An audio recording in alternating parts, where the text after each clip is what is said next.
Okay, well, it's 4 o'clock, so we'll make a start for the final session of the day. This is session 4D, entitled What is Bothering You? And it's the second honeypot session organised by the NOAA project, which is a European network of honeypots, or developing a European network of honeypots, I should say. We have 3 speakers in this session, the first of whom is Melanie Reback, who will consider the application of honeypots within RFID security. The second speaker is Aja Slawinska, who will present the Argos Secure System Emulator. And then the final speaker will be Marc Dacier, who is considering what honeypots can tell us about attack strategies on the internet.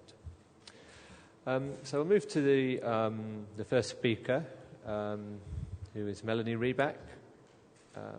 She's an assistant professor of computer science at the Free University of Amsterdam, and she's in the group of Professor Andy Tannenbaum, who I think is pretty well known in the networking world.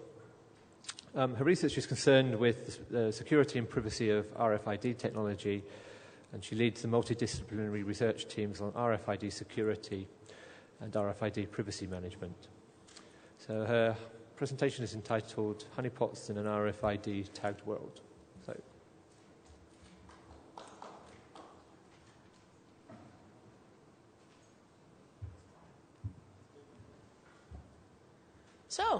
Thank you all for coming.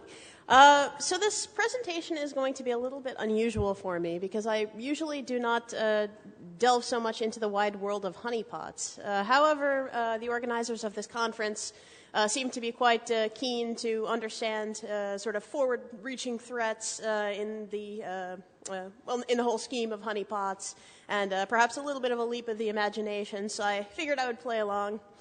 For this reason, my talk will be a little bit different from some of the talks that I do give. It's not really so much technical as it is more just trying to sort of mind expanding a little bit. If you try to think out of the box, perhaps where might this technology be going for the sort of ultra super low end of computing, and in what ways can we actually take RFID security and sort of extend it in ways that it really has not yet been extended now. So, but first, just because I'm not really sure how many of you all are familiar with RFID security and privacy, I'll give you guys a little bit of a history of the area in general.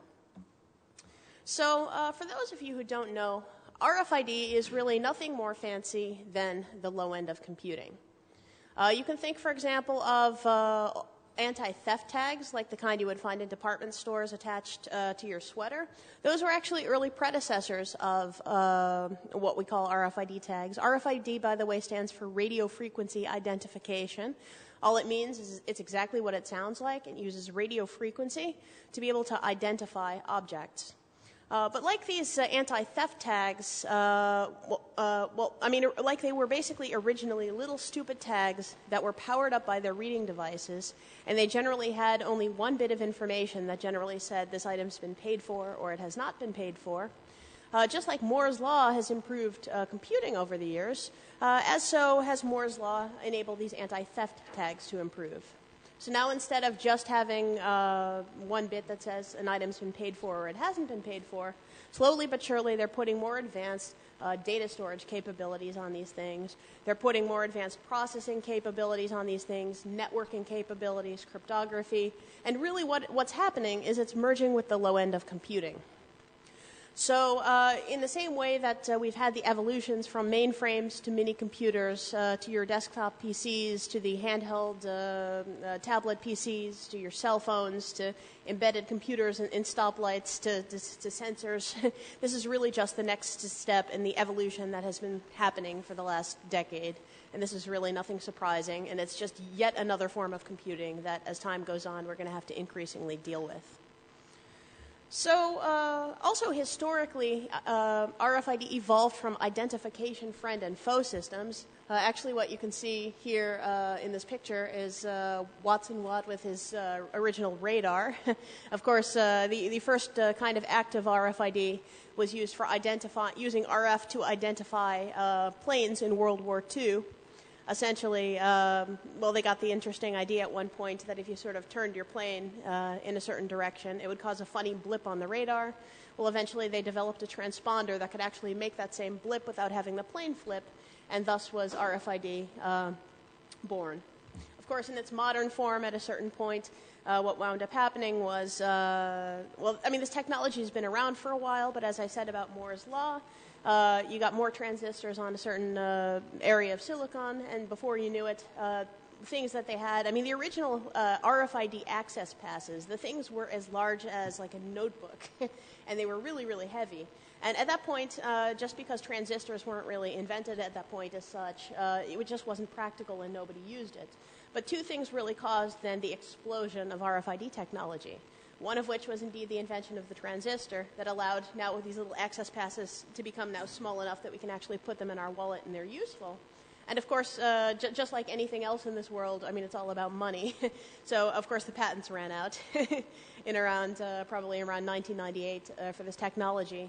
And that, including some of the pioneers at a place called the Auto ID Center, had actually then launched RFID really in its modern form.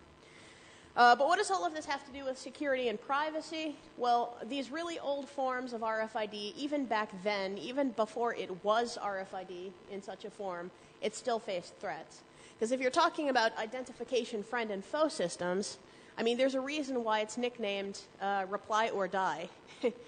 If you basically did a denial of service attack on the system, it would you wouldn't be able to identify a friendly plane as being friendly, and thus either you would wind up shooting your own plane out of the sky, or you would just stop trusting the transponders, which means that the whole system has been foiled.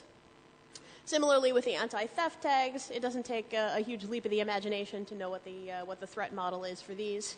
Once again, if you can do just a simple denial of service attack on these kinds of anti-theft tags, you've already foiled the system. So, modern pioneers. So as I said, once the patents ran out in essentially the late end of the century, there was this guy named Sanjay Sarma from MIT. He was a mechanical engineering professor. And he decided to, essentially take this kind of technology and turn it into, essentially to use it to build what he called an Internet of Things. Now, it was a really prodigious idea. It was very, very much, he had so much vision. But along with trying to build an Internet of Things comes all of the original problems that we have with the current Internet. And as much as it is a very noble and worthwhile cause to try to take physical objects and give each of them a digital presence in this world, it also means that you start taking the Internet attacks that all of us are familiar with and then try to combat every day. And it also starts meaning that these kinds of security breaches start having consequences beyond just being able to harm data, but in essence being able to take that damage and actually transfer it towards the real physical objects that are now being represented by this data in an increasing fashion.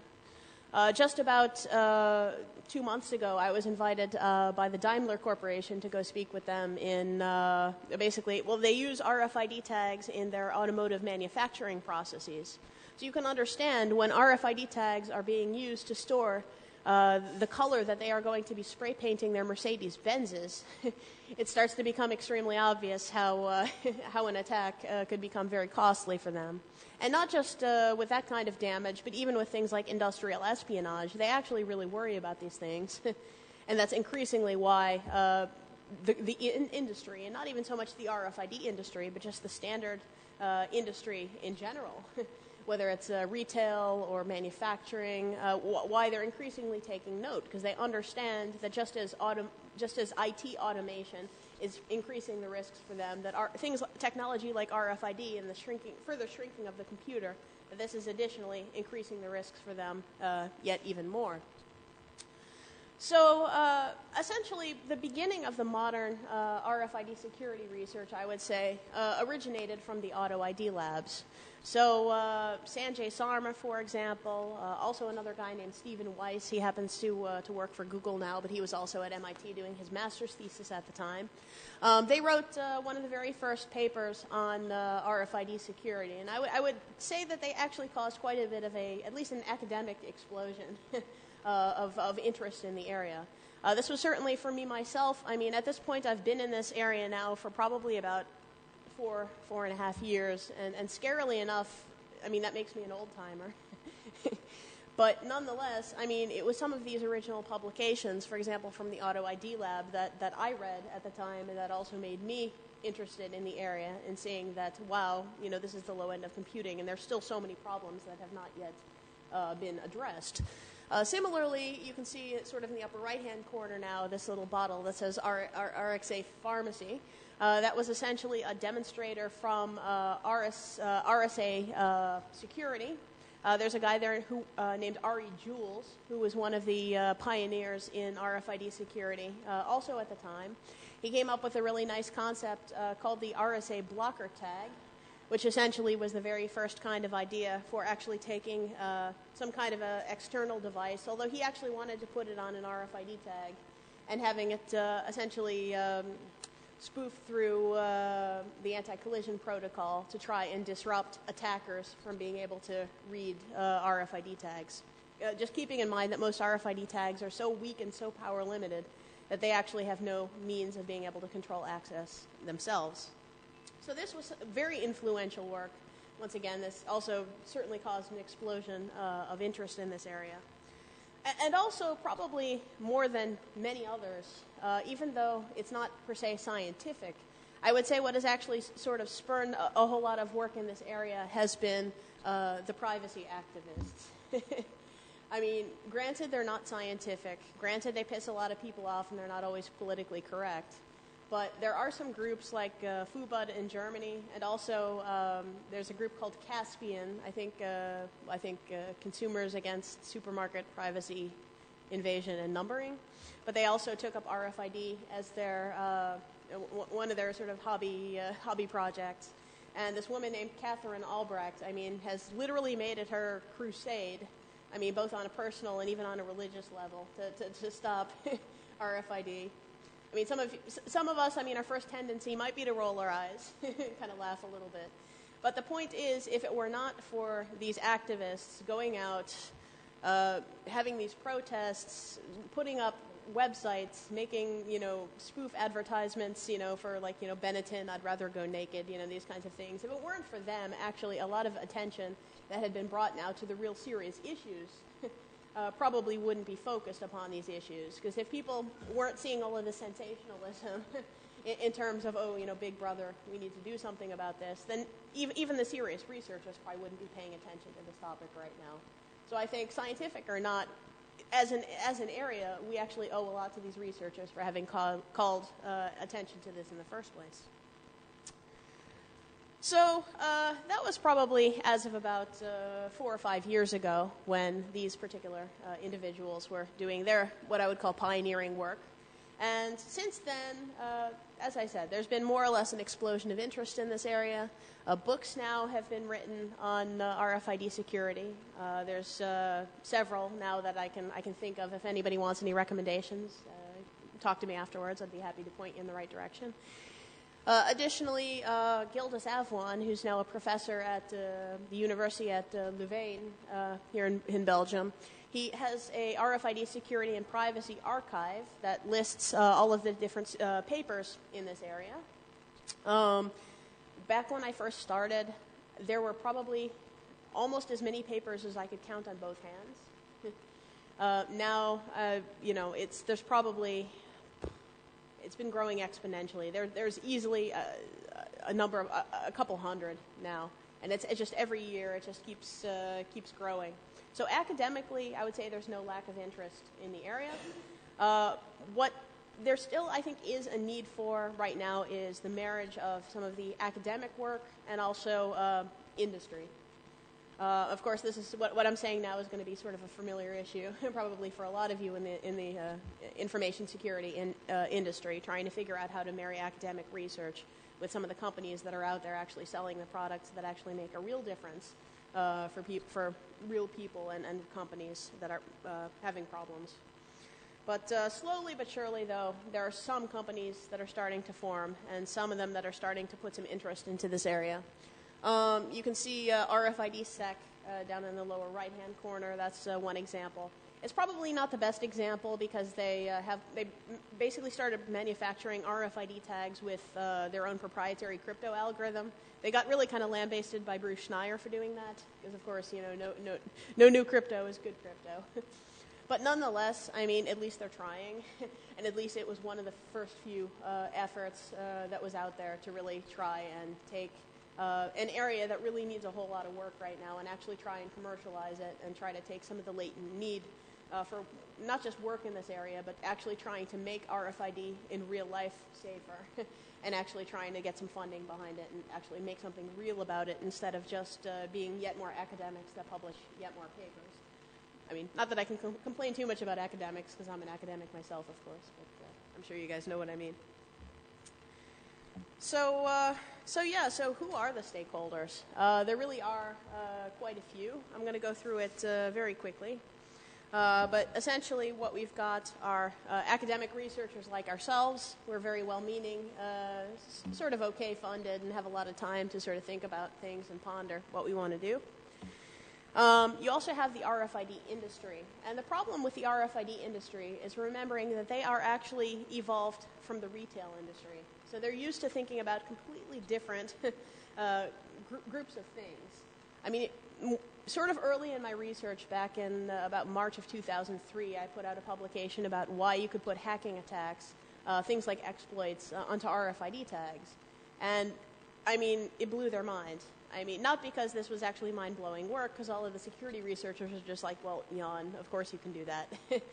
But it was mostly just because they were used to thinking about how can we move, the most amount of merchandise and, keep things straight with the order of, stuff on our shelves. And they're just used to thinking in one world. We're just used to thinking in another world. And sometimes we just, pass each other completely by.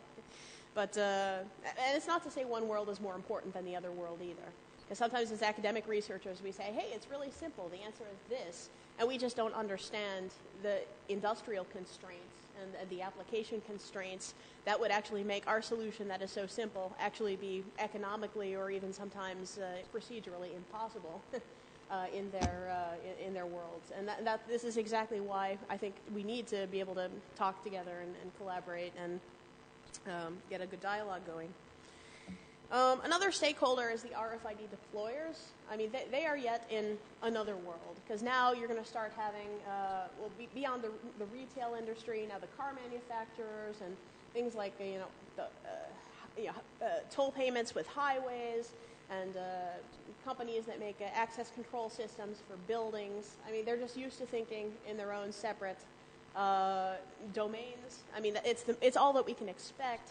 But the problem is when these RFID deployers start having questions, they sometimes just don't know where to go. Right now, I would dare to say that there is no single speaking point for the RFID security industry where people can go with their questions. And I do think that this is problematic. I think this is something that needs to happen.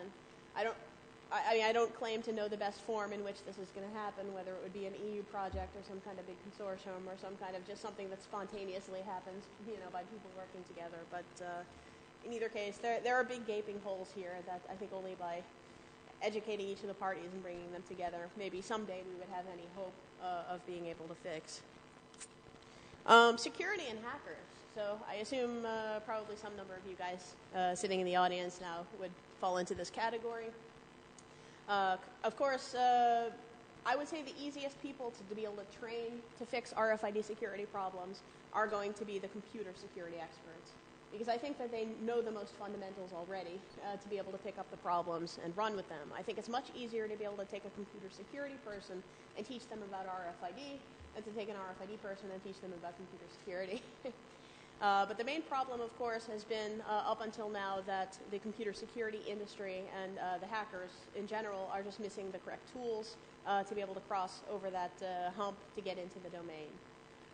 This is, of course, something that we're working on, but of course, these things always go more slowly than hoped. But nonetheless, I mean, and this is actually sort of starting to get back a little bit into the concept of honeypots. This is sort of like, how can we actually take the existing efforts that we have right now in network security, and how can we actually twist that? How can we actually take that a little bit in our mind and be able to adapt that to this new kind of domain like RFID? I mean, stopping to think, how can we take concepts like penetration testing and sort of twist it around so we can then apply the tools that we have now to RFID? How can we take fuzzing, twist that around, apply that to RFID? How can we take intrusion detection, maybe take the current systems that we have now, make some kind of modification towards it so we can apply this back again? And same things with honeypots. I mean, would it be possible, I mean, at some point to take some kind of a tool, adapt it, take our current honeypot systems, and be able to somehow take this concept and apply it to RFID? I mean, because people know that there's a lot of attacks going on out there with RFID security. I mean, anybody now can buy an RFID reader.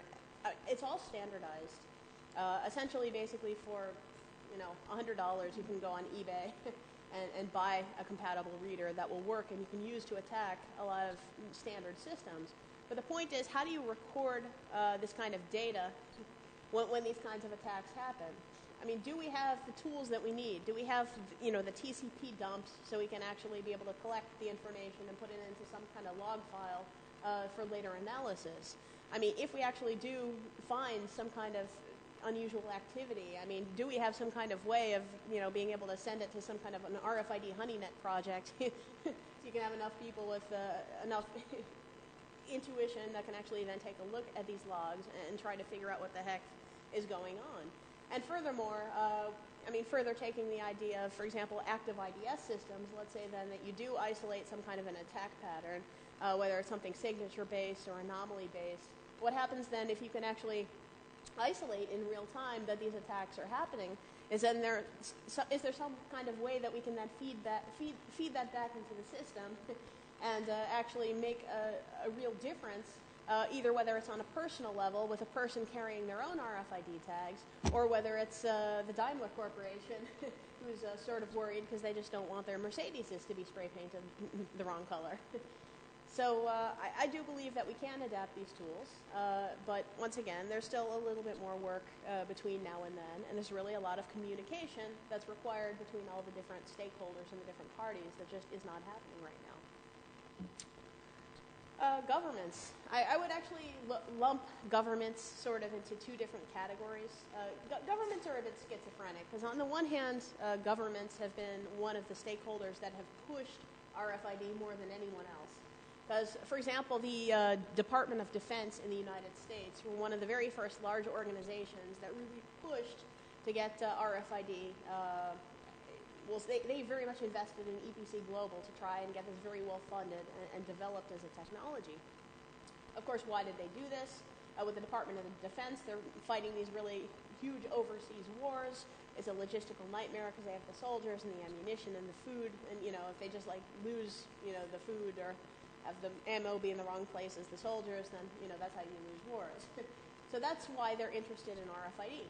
But all the same, though, if the Department of Homeland Security, on the one hand, is really pushing, saying, yeah, we want RFID, then the Privacy Office inside of the Department of Homeland Security is issuing these reports saying, but by the way, RFID isn't such a good idea because, it can violate personal privacy for this, and this reason. So basically, within one organization, you've got several different parts that are actually fighting amongst one another. So half of them are sort of for it, another part of them are against it, and ultimately they have to try and make laws out of this. And they're the ones who are going to decide in the end how much this kind of technology is going to be regulated. So they're sort of a little bit schizophrenic in a little bit of a funny situation. But generally, though, I would sort of lump them mostly under deployers. just being in the fact that they're used to living in their own world, so they have their own issues, and generally they don't know where to go to get their questions answered. So this is, once again, I think a really wide open berth with which some people could take at some point to try and help fill this gaping void. And of course, finally, at the end, you have the hapless consumers. And, I mean, the consumers, on the one hand, you have the activist groups that are out there doing the protests. I mean, you have all these Catherine Albrechts of the world that are out there with their little picket signs. And you have to have a lot of respect for that. But all the same, with most customers, they're not out there on the picket lines. For most customers, they actually really don't care so much about their privacy. I mean, this is something that's not too surprising, because most of us in the security industry are going to know if you offer them a good bar of chocolate from the city, I'm sure that they would trade their passwords away. But nonetheless, I mean, the point is, if there is a price, and that price is in utility or in some kind of monetary cost, I mean, time and time again, people will still go for the convenience, and people will still go for what's cheaper or what's easier. And the same thing goes for the RFID systems that are out there. I mean, there's been a lot of drama, for example, in the Netherlands recently with our public transportation card. It's called the OV chip card. It was broken several times, partially by some Germans. There are three German hackers, Karsten Mill, Hendrik Blotz, and Starbug. They essentially did a hardware-based attack to reverse engineer the cipher on the chip. And were essentially in such a way they figured out it was using a woefully inadequate, basically a 48-bit linear feedback shift register. Of course, anybody who knows anything about crypto is going to understand that you can brute force this in a trivial amount of time. Essentially, once they published their information on this, then there's another university in the Netherlands called the Radboud Universiteit in Nijmegen, sort of close to the German border. And these guys also did some cryptographic attacks and showed how even without having an electron microscope and having to write your own sort of visual pattern matching engine to be able to sort of map the gates, to get the cipher back, just by basically doing statistical attacks and being able to look at leaked information in the cipher itself, then it actually was enough information to be able to retrieve the cipher and also to do a brute force attack on it. And since then, the Germans have gone even further, done algebraic attacks against the cipher now that it's known.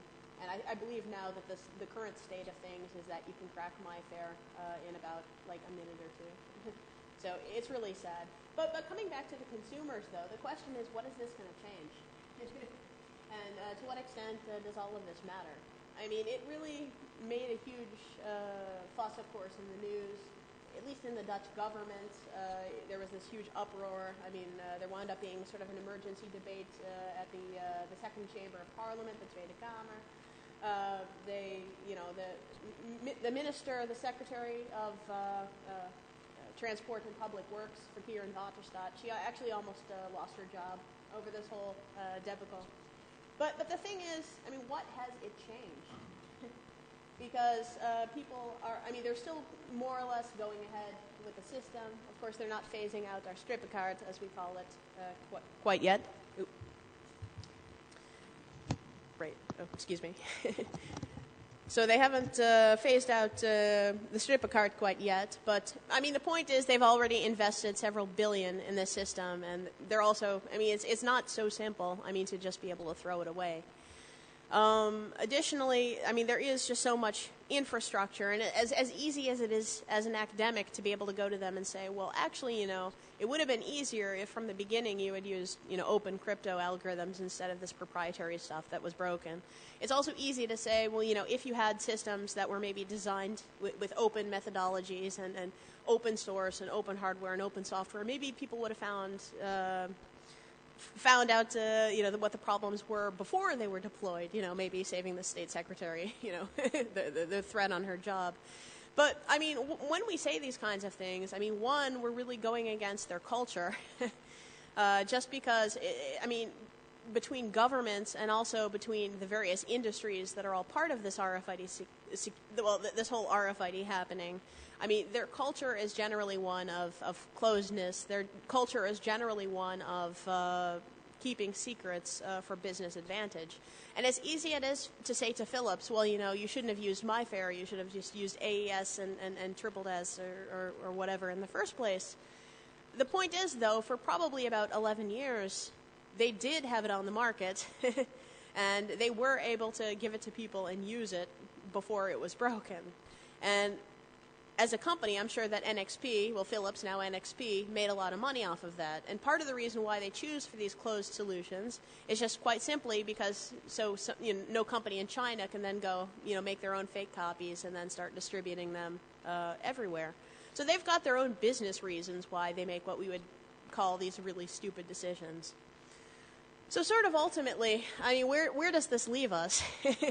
Because, as security researchers, sometimes we think that we know what the answers are. We think that we know what the solutions are. We have a lot of these really nice concepts that we have in our current ways of thinking. We have a lot of books that have been written. We have a lot of tools that have been developed. But the real question is just sort of how do we, in a reasonable way, take the worlds that we're in and be able to transfer it into these other completely opposing worlds that the RFID world operates in. So this is, of course, an open challenge.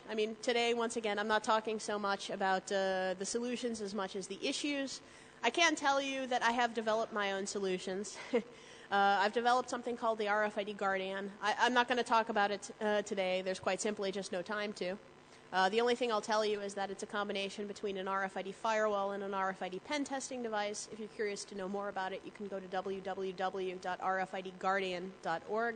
I can say that we've gotten about a good amount of money in seed funding, and we're actually in the process right now of mass producing these things so we can actually sell them. Just because I do believe that the best way to change things and change the world is really to take this kind of academic research and marry it with something commercial, because it's not that I really like commercialism, but it's just that I think sometimes it's just the only way to get things done. So, yeah, if you want to know more about that, just take a look at my website. But for the rest, I'm open to ideas, and I'm always curious to know how you guys can take some of the things that you're working on, whether it's intrusion detection or honeypots or pen testing devices, and to know how what you guys think about being able to apply it to this new domain. And similarly, if you guys have any ideas about how we can further promote communication within our community and some of these RFID communities, opinions are always welcome. And I think ultimately, hopefully, all of us can sort of make this situation get better in the future. So, thank you.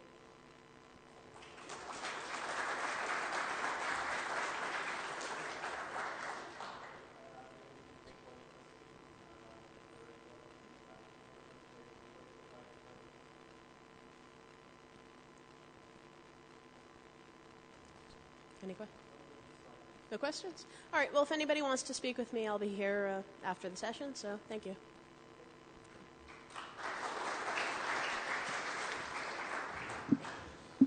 Right, so we move to the second speaker, who is Aja Slawinska, who is a third-year PhD student in the Computer System Group at the Free University of Amsterdam. And her research concerns network intrusion detection, signature generation, as well as honeypots. Her presentation is entitled Argos, the High Interaction Back-End Honeypot of Noah.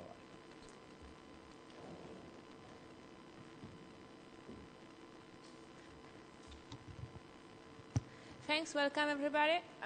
As Kevin mentioned, my name is Asia Slawinska, and I'm working with Georgios Portokalidis, who is a PhD student, and Herbert was our supervisor. And I will be talking about Argos, which is the high interaction honeypot, which we use for NOAA. So as you might already presume, Argos is used and designed to detect attacks. However, it cannot save the world from all the malware possible, but it does its job, detecting self-propagating attacks that divert the operating system control flow. And this includes buffer overflow attacks like stack smashing attack, heap corruptions, as well as format sync attacks. However, Argos is not tailored to deal with JavaScript or SQL injections, Neither it can do anything about all the social engineering techniques, like when a user downloads a cool yet malicious screensaver. First of all, in order to make sure that we are all on the same page, I will briefly introduce a stack smashing attack. Have in mind that that's the simplest attack possible. However, to some extent, it's a representative one. So on the left-hand side, we can see a myBack function in the bottom left corner, which allocates a buffer on the stack, and next calls the readBuff function, which would copy part of the file to this buffer. And on the right-hand side, we can see part of the stack in the memory, where there is frame for the myBack function. And amongst the other, we have the alt PC, the program counter, which points to the address where the control flow is redirected once the myBack function returns. So in the case of an overflow, the program counter is overwritten with a new wrong value. And so when the myBack function returns, the control flow is redirected exactly to the point in the memory, which is pointed by the new address value.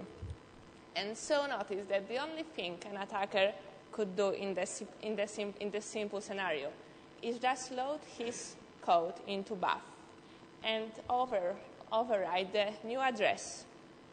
And override the program counter at 1004 with an address of the beginning of the buffer. And at this point, once the myBack function returns, it would jump to the code provided by a new address, which is exactly the code provided by the attacker.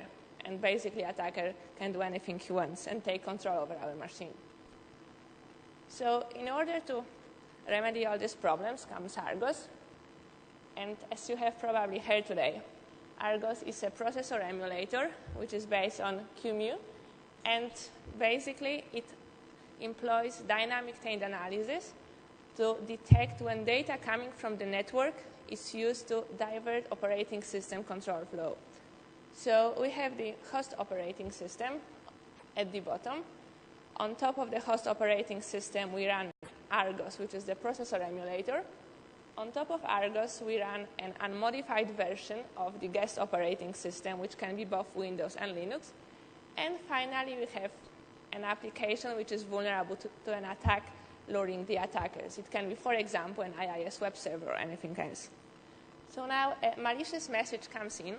It's both logged in an internal database on the bottom and fed to the unmodified guest operating system running on top of the emulator.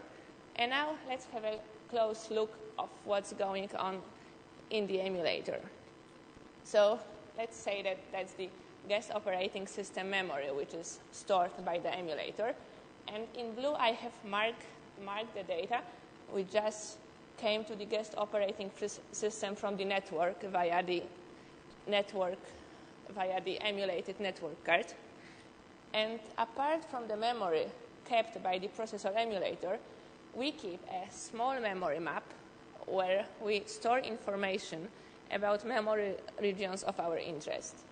In this case, what we do is marking all the data coming from the network as tainted, which I have marked in the darker blue. And now, during execution, we want to track usage of tainted data, so the data coming from the network. Like, for example, when we copy a tainted byte from one location to another, then we would mark the destination as tainted as well. And similarly, when we, for example, add two numbers, when one of the numbers was tainted, we would mark the destination as tainted as well.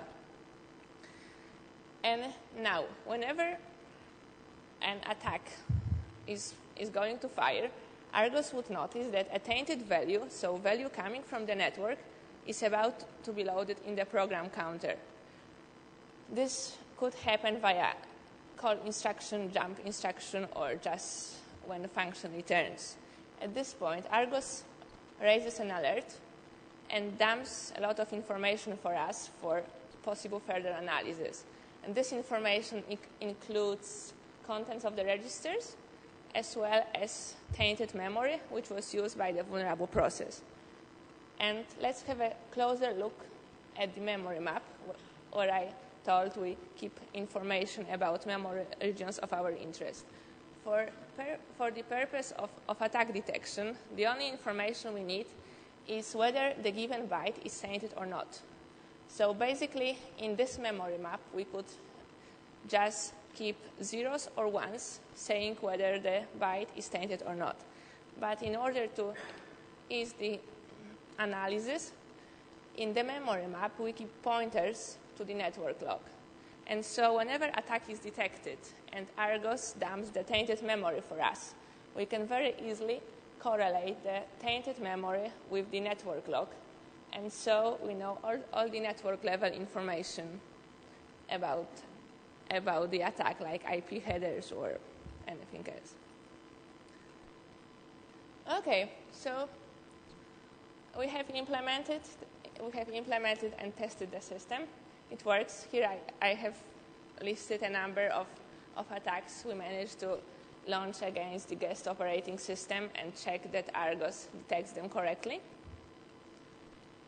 And as we have seen in the previous session, once an attack is detected and Argos dumps information for us, we'd like to generate a signature that could be useful to stop similar instances of such an attack in the future. So first of all, we have seen how using Argos we could build kind of snort-like signatures, the content-based signatures. But ideally, we also would like to think of ways of catering to more polymorphic attacks. So let's first make such an observation, which was made by authors of the paper published on CCS 2005. Namely, again, on the right-hand side, we can see part of stack in the memory, where there is a buffer allocated, the vulnerable buffer. And let's assume for now that length of the buffer is given statically, which is L1. And on the left-hand side, we can see a part of the network trace and a protocol field, which is application-level protocol field. And let's assume that in this scenario, this protocol field, the application-level protocol field, is copied by the application to the vulnerable buffer.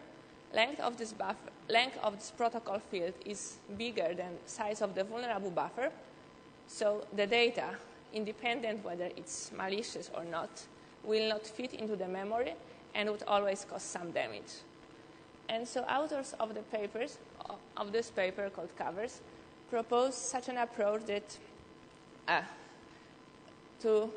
when we detect an attack, they didn't use a processor emulator. They were using completely different techniques than to track back the address that caused policy violation, in this case the program counter, to the network trace.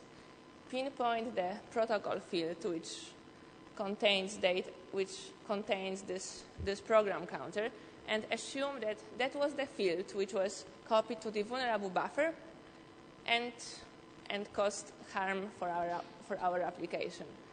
And at this point, once we have this field, we can say that whenever this application is going to receive a message with this given protocol field exceeding L2 bytes, then this data will never fit into the memory and would always cause some damage. And based on this approach, we decided to make it better, and we have built a system which is called Prospector. I will not discuss the whole system right now. I will only very briefly highlight where we are doing better than Covers, and next I will point you to our papers once you are interested.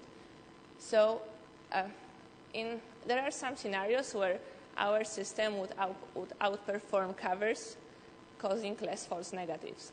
Like when we have example, which we have seen on the previous slide, notice that whenever we see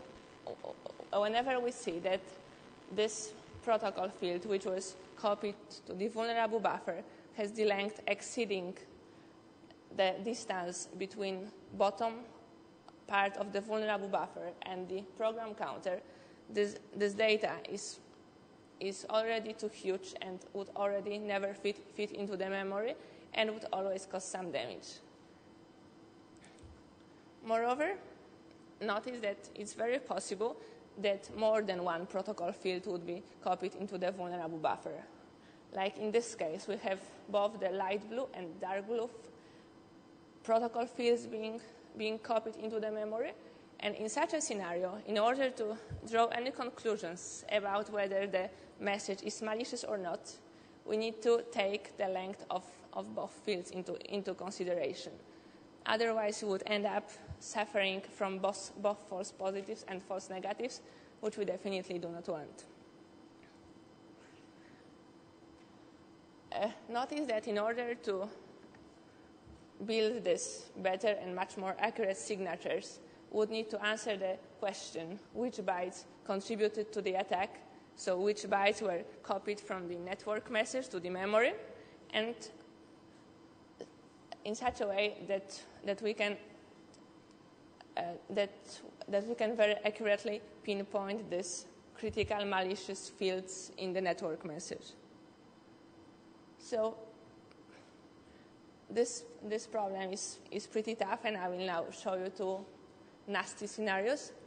In a first nasty scenario, imagine that we have a function which allocates two buffers on the stack and first overflows the vulnerable buffer with the dark blue protocol field, and only afterwards, completely legally, copies the light blue part of the network message into memory. So those are these two string copy operation. Afterwards, the AFAN returns. The control flow is about to be redirected to the value which is pointed by alt PC, so now the overwritten by the attacker program counter. At this point, Argos, the processor emulator, notices that the data which is loaded in the program counter is tainted, so Argos would raise an alert. And we would like to perform our analysis. But the only thing we can see is that in the memory we have a huge tainted region, so huge region coming from the network. While what we need to do is putting a boundary here and saying that the only data which contributed to the attack and the only data which we should blame for this attack is the one above the line and not below the line. There is, at least, I will just mention one more nasty scenario, which is pretty similar to the one before. In this one, the vulnerable application would first overflow the vulnerable buffer, and next would copy the contents of the light blue field into the unrelated buffer. And now again, the function returns. It tries to jump to the value which is provided in the alt PC. Argos notices that this value is tainted and raises an alert doesn't allow for this jump. And at this point, again, we need to perform the analysis, and the only thing which we see is, again, huge region of tainted data. While now we need to spot that this unrelated part forms a gap in our data that contributed to the attack. We need to see this gap, skip it, and go on looking for the data that indeed contributed to the attack. So in order to solve all of these problems, we have designed and built Prospector, which adds some extra instrumentation to the processor emulator on the processor emulator level. And this instrumentation is tailored to support attack analysis. With Prospector, we can correctly pinpoint bytes which contributed to the attack and solve a lot of nasty scenarios, two of which I just mentioned. And we believe that information which is obtained by this extension to the processor emulator, we could build a lot of useful vulnerability signatures. One of them I just showing the maximum length of a given protocol field. Okay, so far we have mentioned that we could build, that using Argos we could build snort-like signatures, which are content-based signatures. as well as for example, signature generated by prospector defining maximum length. However, if we want to apply any of those signatures, we need to look inside the network traffic. But a lot of data this day, a lot of network traffic this day is encrypted. That's very great from data protection and privacy point of view. But if we wanted to apply signatures, then checking them against the network traffic doesn't make any sense, since ideally all the bits have uniform distribution and are meaningless and completely arbitrary. And in order to some extent address such a problem, we decided to apply all the signatures related to routine to the network traffic once it's decrypted and before it's processed by the application. So I will show you in a moment how we are intercepting the cryptographically sealed channel to apply the signatures there. So again, as before, we have the host operating system, processor emulator, guest operating system, which in this case was Linux. And on top of that, we are running Apache Web Server, which uses SSL library. So Apache Web Server would get a request, Apache Web Server would get a request, ask the SSL library to decrypt it.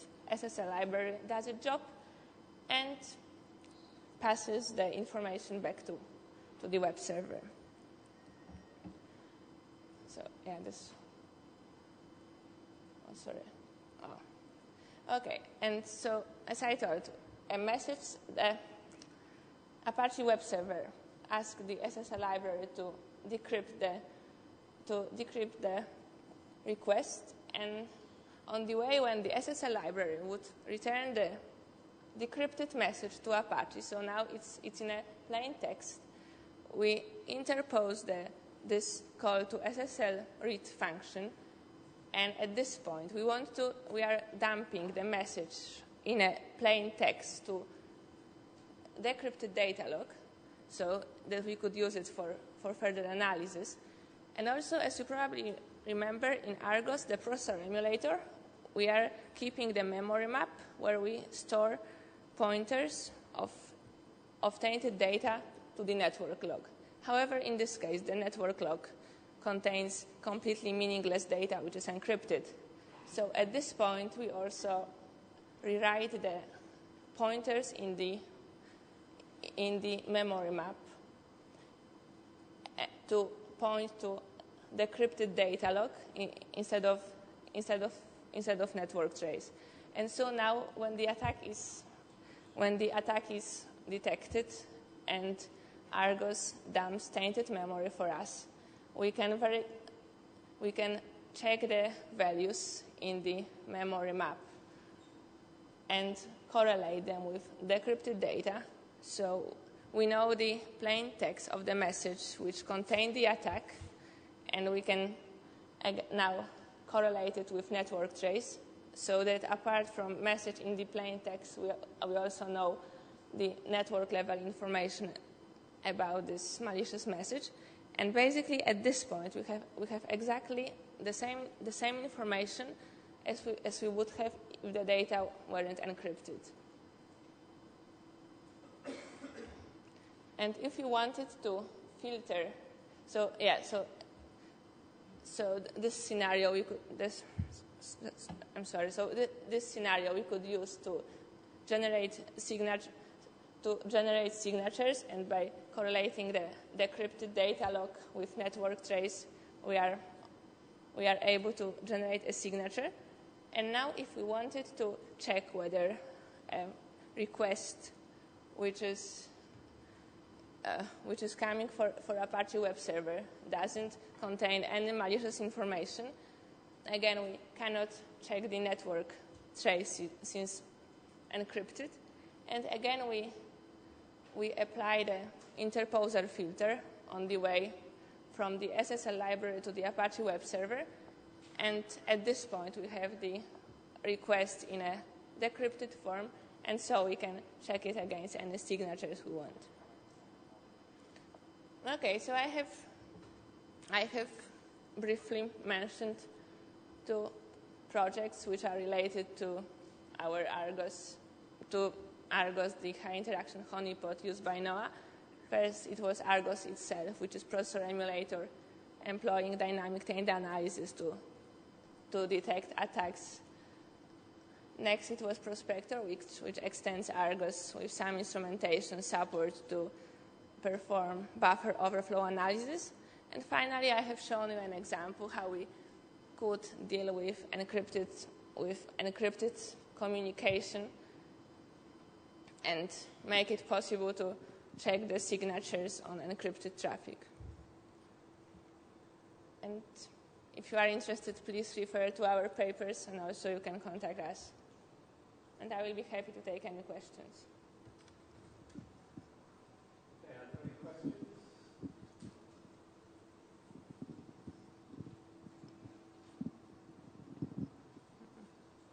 Okay. If you think of anything, speak to Aja after the session. I'd like to thank you.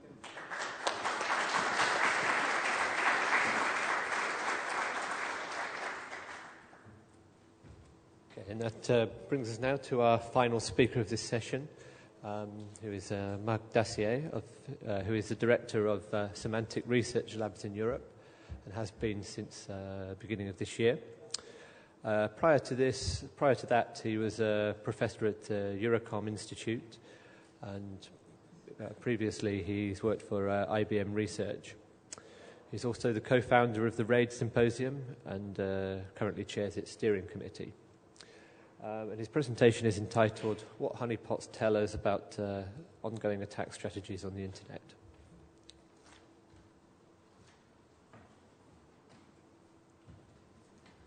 So thank you, Mr. Chairman, for the nice introduction. So first of all, a foreword.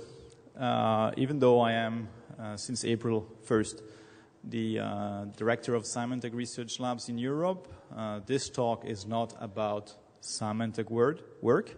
This is about something I did before joining Symantec, so this should not be referred as Symantec, and Symantec might not necessarily share the views expressed in this talk, just for the record.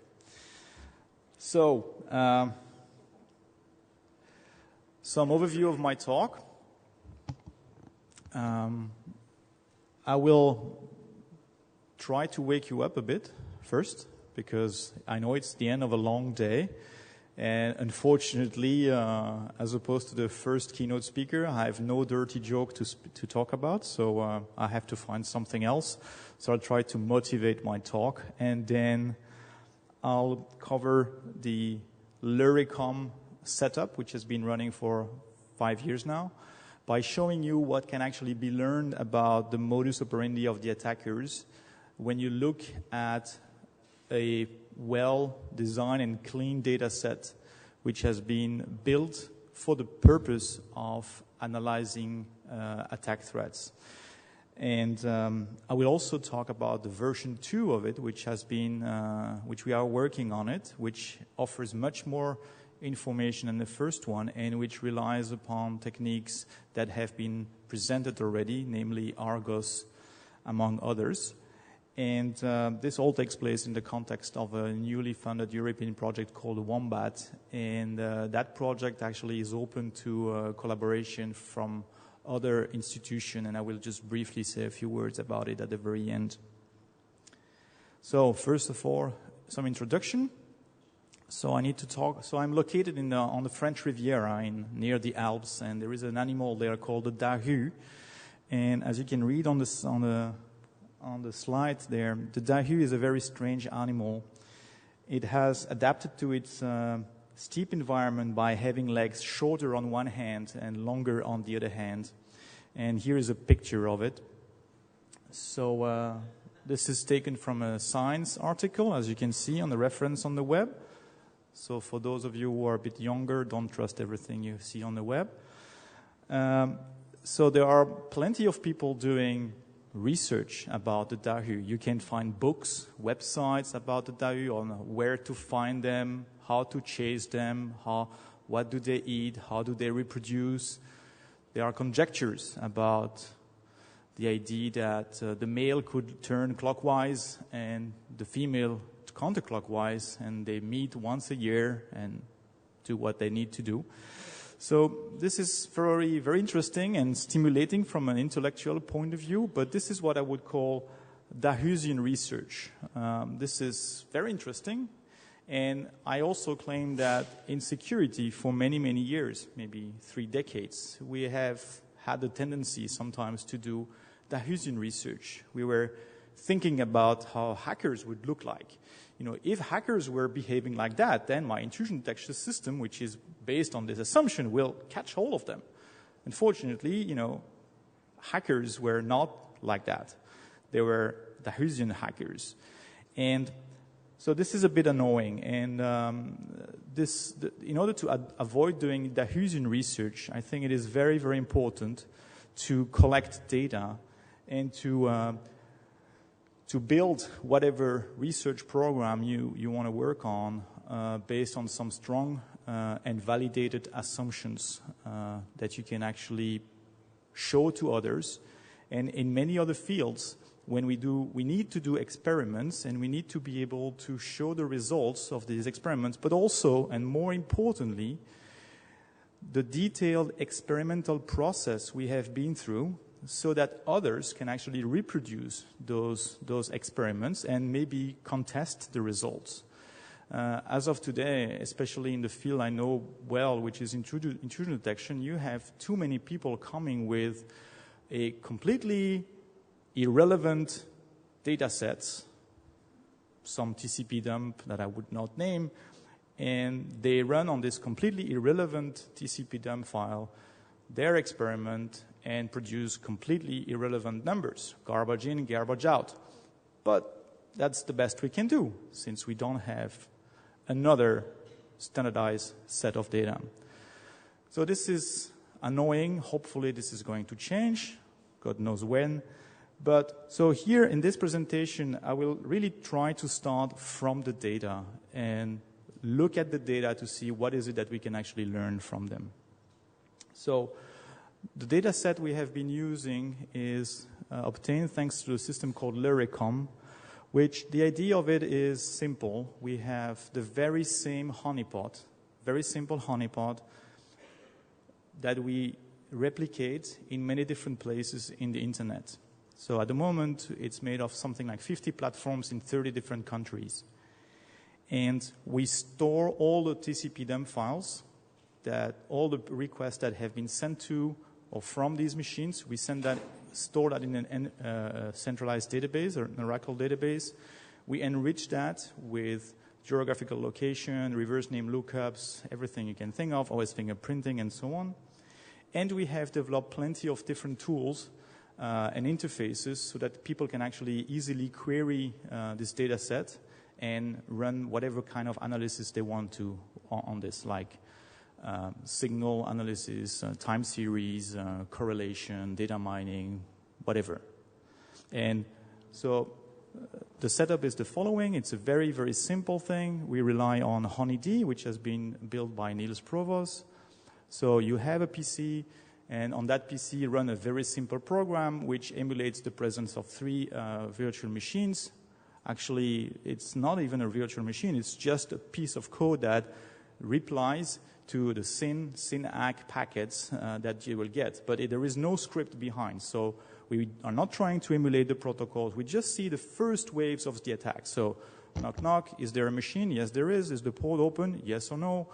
Here is some data, and I don't know what to do with this data. So it is very, very basic. And we just wanted to see if something as simple as that would actually tell us something. And the good thing with a system as simple as that is, as pointed out by one of the earlier speakers, is that in general it is complicated to maintain honeypots in different locations.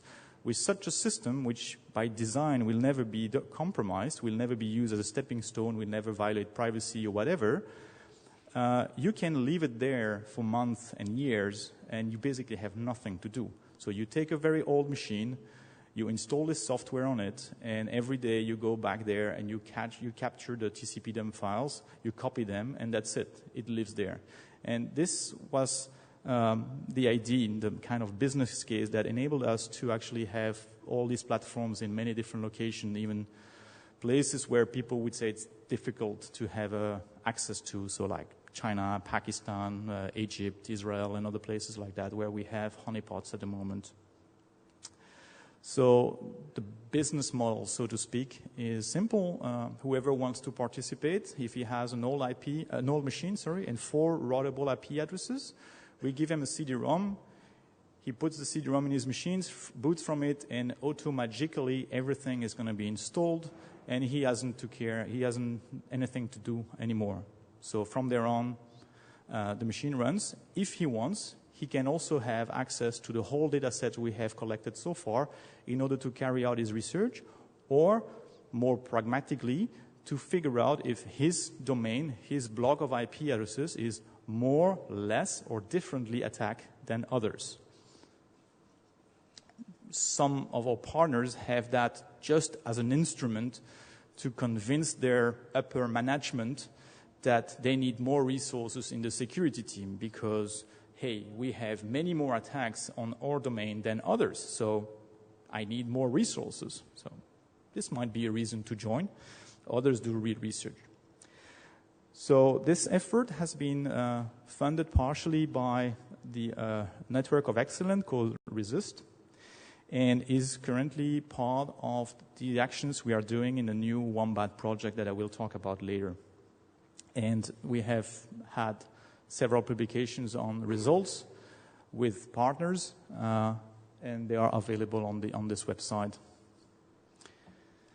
So in this presentation, I will try to draw your attention on a couple of simple but hopefully interesting lessons we have learned. And to do this, I will use the last 4 years of data from March 14, 2004 till March 14, 2008. And I have aggregated this data on a monthly basis. So on the curves you will see every point is 1 month of data. And you will not see names or localizations of attackers because whoever wants to participate has to sign an NDA, non-disclosure agreement, that states that he will never disclose the names of the participant nor the names of the attackers. The only reason for that is we, at Eurocom, they didn't want to be liable for seeing in a newspaper someone saying company X is attacking company Y, and we have seen that in the Luricom dataset. So if you want to join, you can publish whatever results of analysis you do, but never provide information that would enable someone to finger point at a given company or ISP or whatever. And I will show you just screenshots of actually applets that we have developed that you can actually use to play with this data by zooming, selecting, filtering, whatever. There are different functionalities. And those applets will be available at the Luricom webpage after this conference. So there are 3 lessons, 3 messages I had to select some of them, so I have selected 3 of them. So first one is about what we have seen from the observed attack strategy of the attackers over the 4 years. Then the notion of safe havens, and also the notion of good and bad neighborhoods. So first of all, since we are in Belgium, I couldn't resist to put this in front of you. So this is a painting by Magritte, a famous Belgian painter, which is entitled, "This is not a pipe," even though it looks like a pipe, but it is just a representation of a pipe, okay? So it is very important when you see the numbers and the graphs I will show you, they are not the reality. They are a representation of the reality, and it is accompanied, it goes with my own interpretation, and I could be wrong, and you're free to contest it. So don't take this for granted. It's very important, especially because of what I said at the beginning about experimental validation. So what we have seen and have been able to demonstrate it with these honeypots is that hackers have different sets of machines devoted to different tasks. For instance, one group of machine, a big set of machine, just scan the internet. They will never attack you. They will just scan the internet to find out which machines have which port open. And those machines usually scan a specific subset of ports, 2 or 3 ports, not more. The time where we had this large vertical or horizontal scan is gone. So they scan a very limited number of ports.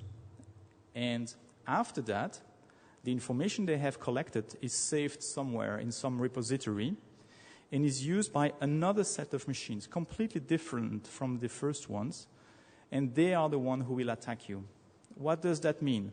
It means that all those who try to work on scan detectors and after having been able to detect a scan, put the IP of this scanning IP in a blacklist, this is a waste of time and resource. This IP will never come back. This is not the IP you should worry about. The real attacking one, it's too late. Once you have been scanned, it's too late, and it's another one who will come. And it goes even further than that. If you have been attacked, for instance, you will usually be attacked by a completely automated tool. For instance,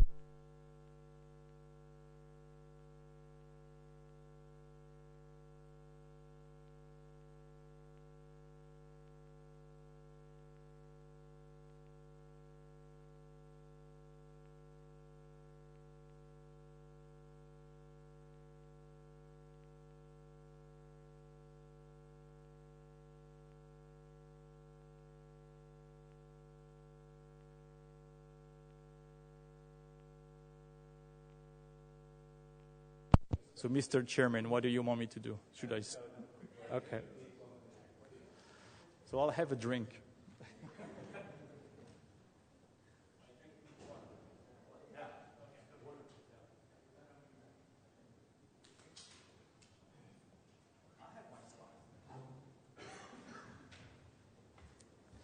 I can see my slides there. If you all want to come here, you will see my slide.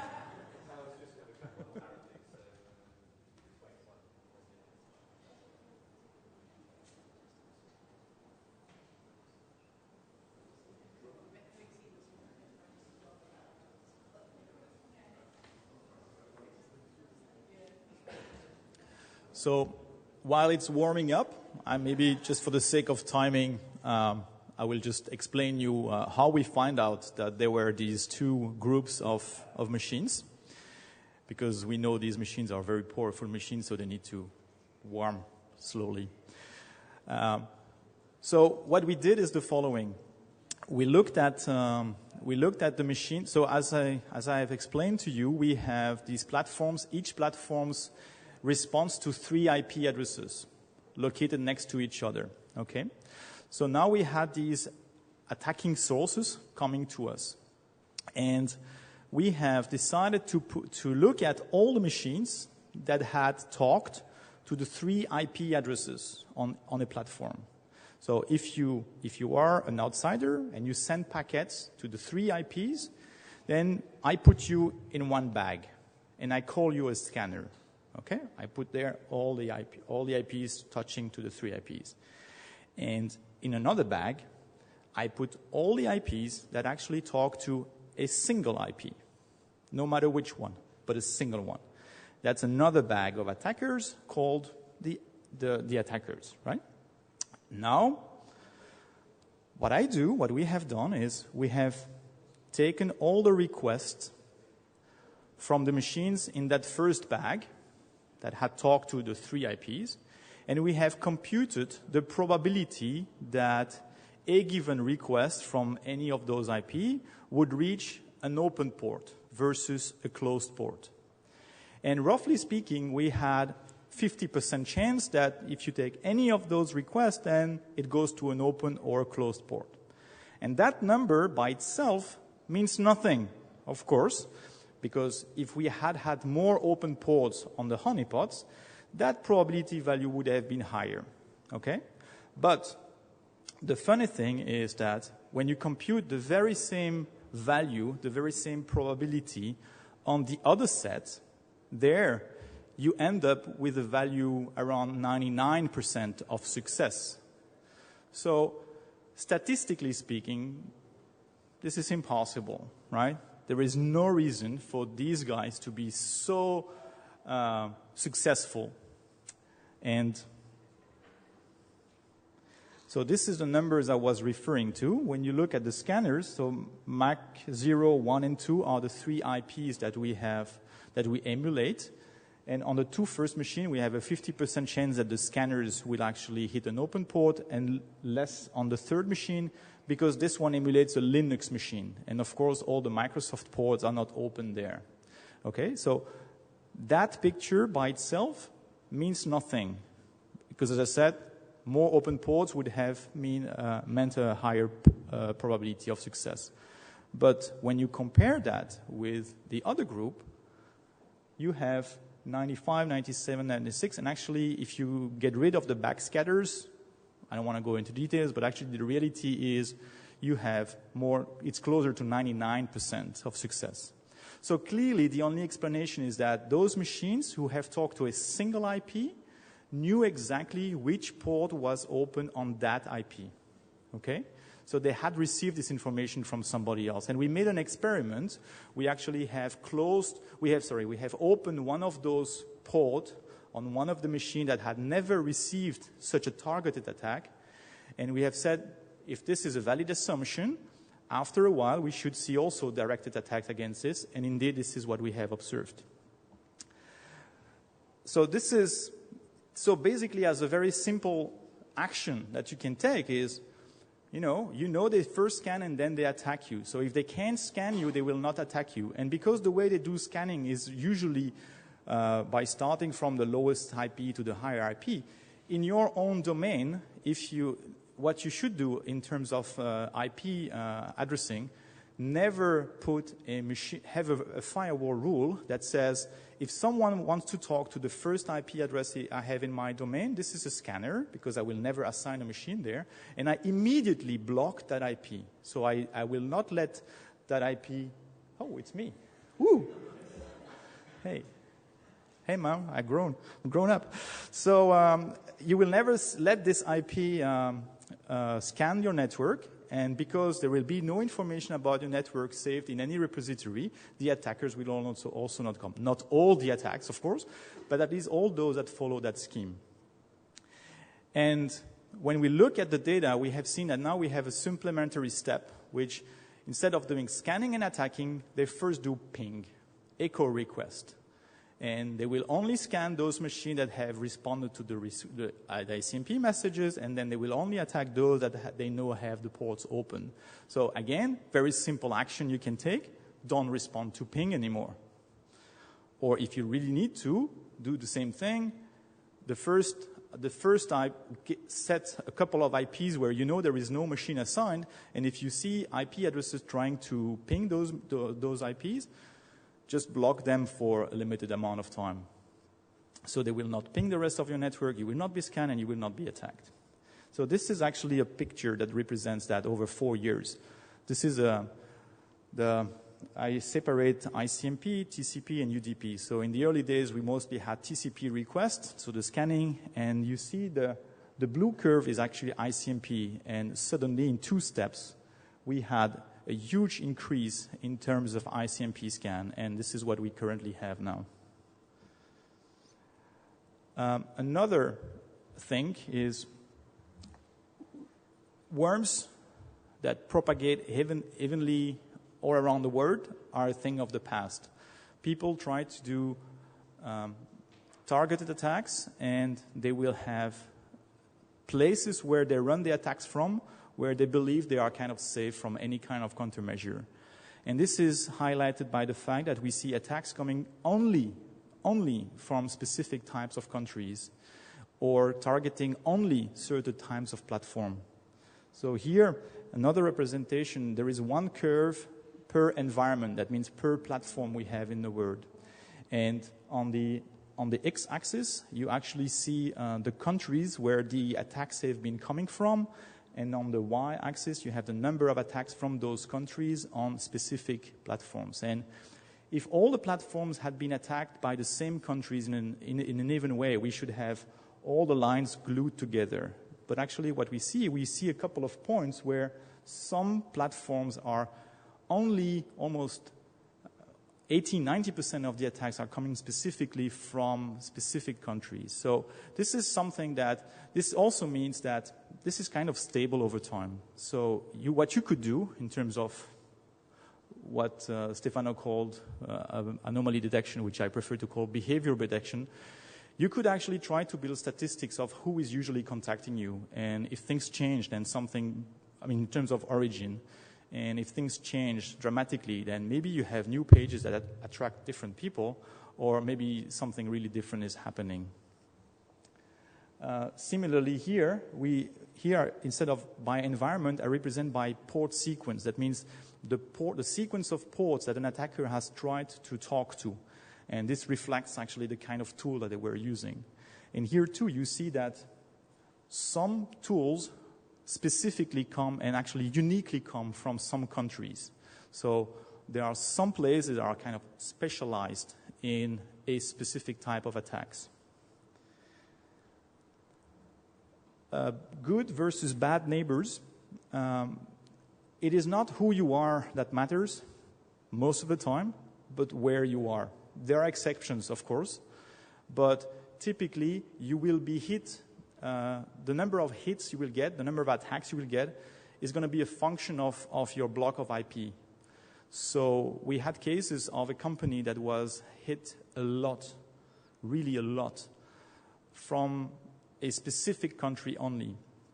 And that platform was hit so much that country was making the top 3 in terms of attacking country, even though that country was attacking that platform only out of 50. So I leave it up to you to imagine how many attacks they were getting. So since this country was not specifically a very friendly country, that company, because it was a company hosting that platform, was a bit worried. They think, oh, these guys have something against us. And since it's a big company, they had other blocks of IPs with other access to the internet. So we said, okay, let's install a same honeypot on this other access, and we will see if there too you get attacks from that country. And that wasn't the case at all. So at the contrary, so they were pretty happy about that. So they understood that they were not the target. It was that block of IP which was the target. But this is something that you have to keep in mind. If, as a company, you have more than one access to the internet, you better first check if there isn't one place which is safer, so to speak, if you just want to reduce the probability of getting attacked. So it is very simple, but this is a very simple action that you can take. Just choose the block where you see that you get less attacks. There is one famous university in the in Japan, that happened for historical reasons to have a block of IP which is located between 2 major defense sites from the US. And these poor guys, they get a huge amount of attacks, very different from all the other institutions in Japan. So also there is those who are just next to Bogon IP blocks get more attacks because apparently there is a bias in the way the worms are choosing their targets. So when they know they go to a Bogon, they skip that block and they go immediately to the first block which is after. So of course it introduces a bias in the randomization. So talking about the version 2, so this is all good. We see plenty of things, but we would like to have, juicy things like malware and so on. But as explained by the others, having malware implies high interaction. High interaction implies problems with maintenance. So we developed this SGNet setup. The goal is to continue the conversation with the bad guy up to the point where we can download the malware while still relying on a very simple and trustworthy environment. And so this is what ScriptGen and SGNet is about. SGNet is actually what we will call the novel medium interaction honeypot. It's based on the core technology is ScriptGen, and it takes advantage of other things done by other universities like Argos, but also Nepenthes, Anubis from Vienna, and Veristotle from Hispasec. And the idea is, what we do is, at the beginning, what we don't want to do is to write scripts like you should have to do with Nepenthes or Honeydew to emulate the protocol, because this is too time-consuming and error-prone and so on and so forth. So what we do is we rely on an existing high-interaction honeypot like Argos, and we observe conversation between an attacker and Argos, and we automatically learn the protocol and represent it as a final state machine, completely automatically without any human intervention. And then we deploy these final state machines in the sensors we have all over the world. So this is the operational setup, and I will be very brief about that, but those of you interested can come to me. We have different papers presenting this technology in more detail.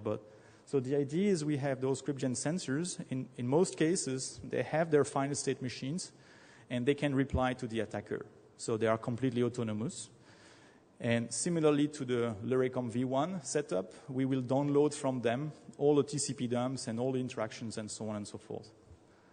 Once a new attack comes to a sensor, and the sensor has never seen this, he doesn't know what to respond, then thanks to the gateway, he will actually ask for an instance of a new Argos high interaction honeypot. Argos, then we are able to replay all the packets we have already been able to respond to, and from there on, the sensor is a proxy. And the gateway observes the conversation with the Argos up to the shellcode injection, where, as explained, Argos will stop the connection. The gateway observes all these connections, and when he has seen around between 10 to 20 attacks of the same kind, then that's enough for him to automatically run his algorithm and create a new path in the final state machine and push it to all the sensors. After that, we get the information from Argos about where the shellcode injection is in this stream of bytes, and we send the shellcode to Nepenthes, developed by Mannheim, and Nepenthes has heuristics to actually understand what the shellcode is supposed to do, where it should contact, who it should contact to download the malware. And we run that, so again, through the sensor as a proxy, and we download the malware. And when we get the malware, it's stored in a database, automatically submitted to Anubis, which is a sandboxing mechanism where the malware runs during 2 or 3 minutes. And then we have the dynamic behavioral signature of that malware, which we also store in the database. And VirusTotal is a system where 32 different antiviruses are always up to date. We submit the malware there. It is tested by the 32 antiviruses, and then all the results are sent back and stored in the database. And that database, like in the V1 system, is accessible and usable by all the partners, all those who have accepted to put a ScriptGen sensor. So we are deploying them right now. It's part of the Wombat project. And if you want to be part of it, you're welcome. So Wombat stands for Worldwide Observatory of Malicious Behavior and Attack Threats. It's a 3-year project. There is the usual website and flyer and everything. So these are the participants: Eurecom, Orange, France Telecom Research Branch, Symantec, Hispasec Sistemas in Spain, NASC from Poland, Vrije Universiteit Amsterdam, Politecnico di Milano, Forth in Crete, and Vienna in Austria, so in Greece, sorry. So, yeah. So just to give you a brief overview of what the Wombat is about, it's made of 3 different things. What we want to do is we want to do what is called attack attribution. We want to understand who the bad guys are. Ideally, ultimately, we want to have sound rationals to say the threat landscape is made of 1 million script kiddies, or instead 10 well-organized groups, 3 of them located here specializing in phishing or worm propagation or whatever, and have numbers and experiments that actually are convincing arguments for people to understand how things are and how things are going to evolve. To do this, we start from the data. So we have, all of us, partners, have some sort of data acquisition already, but we have opened the process to other people in the world who also have data. And we want to see what is actually missing. If there is something missing, we will develop it. So we want to acquire data by ourselves or thanks to other collaboration. Second step is data enrichment, metadata. So you have those raw data, and it's hard to use them. So you want to create metadata out of it, like geographical location, for instance, or distance between two malware according to some metric you have to define, and stuff like that. And based on this metadata, then you can start running different kinds of knowledge mining, I would say, in order to find correlation between attacks that apparently have nothing to do, and in order to really understand what is really going on here. So this is what we have to do. Before and everything, Wombat is about sharing, and so if there are people who have data or who would like to be able to get access to the data we are going to produce, just feel free to approach one of us. There are several Wombat participants and representatives in the room, so we will be very happy to tell you more about it. So conclusion, we need data. I think you have understood that, and it's one of the, I think, important steps we have to go through in the future in order to understand what are the fights we must go after.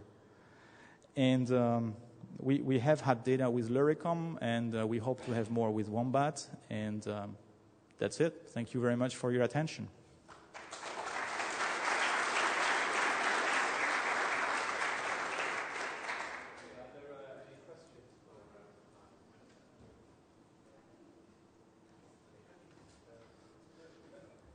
First row, he did it on purpose, I'm sure.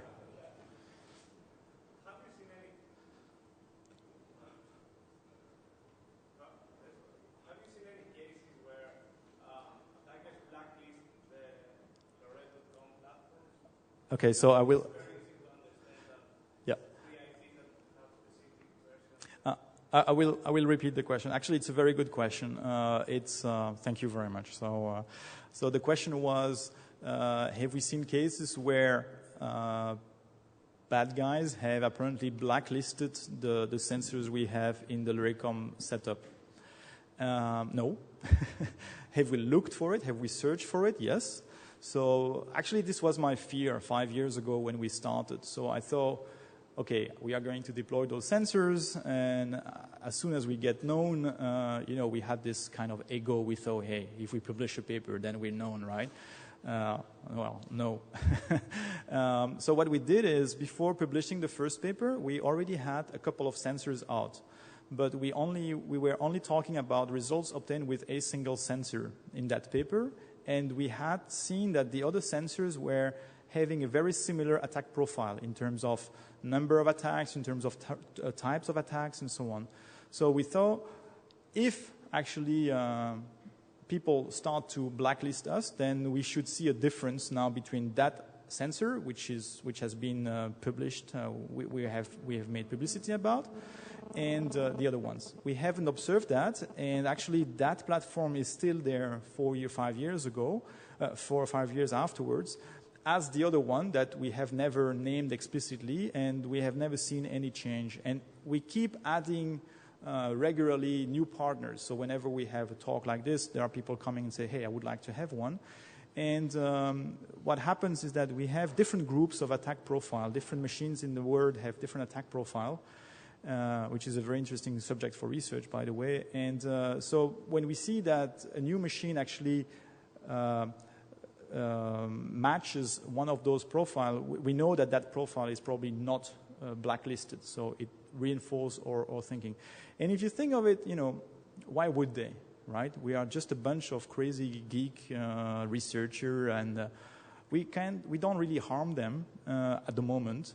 We hope we will in the future, but for the time being, we just publish papers, right? So, and if you think of the complexity that this implies to find these machines, it's only 3 IPs, and to put that in the code, whereas they try to minimize the size of the code, it's a bit annoying. For darknet, this is a completely different story. There are well-known cases where people actually have identified big block of IP space where they will on purpose avoid going, either because they are dark space or because they know that they are maintained by people who really very carefully look at it. So some worms avoid going to .mil and stuff like that, for instance. And so it is well known.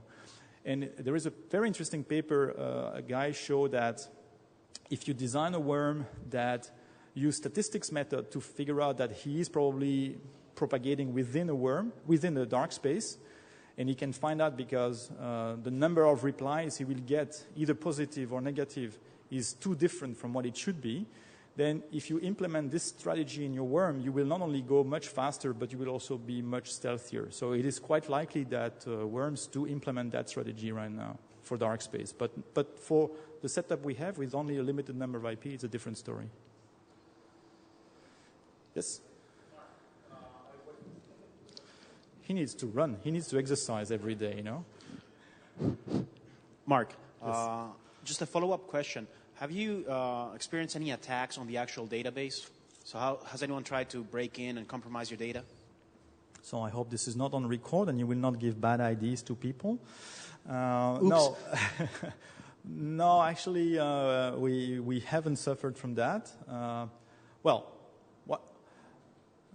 The institution where the database is located over the last 4 years has suffered from a couple of bizarre phenomena like DDoS and stuff like that.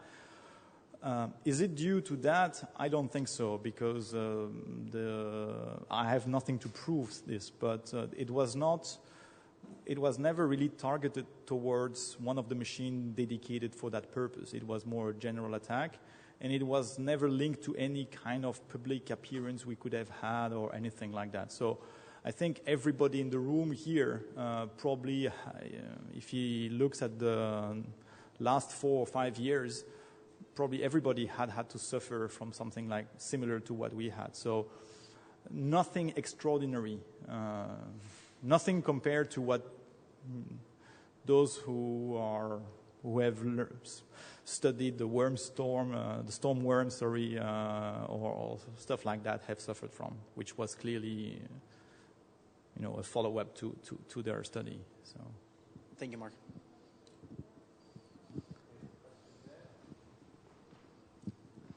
What is your goal, actually? Because I think all you do is really great, and it's amazing what you've achieved until now. But when I think about the whole problem, I think what you need to do is fight the source. And what you have right now is a pretty well-distributed thing. And I understand that it's all botnets that are all doing these attacks. But I wonder if you can use all your data together to try to really find the sources, the bad people that are controlling these attacks. yeah, but actually this is exactly the point. This is exactly what we want to do with the Wombat project. So Wombat is not just the script gen setup, the SGNet, right? It's one piece, but there are other people working on different technologies,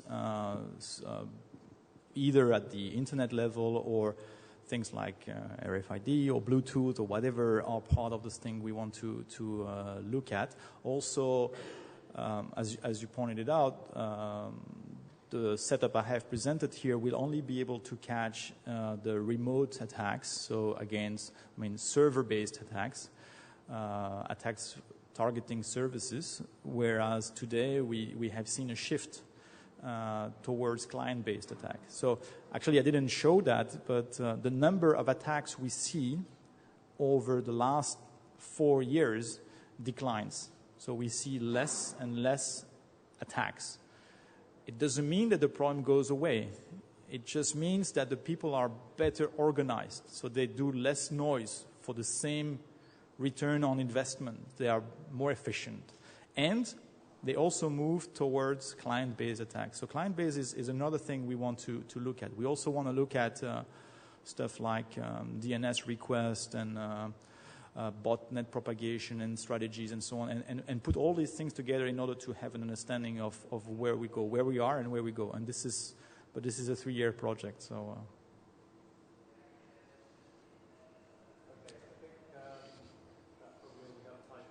Thank you very much.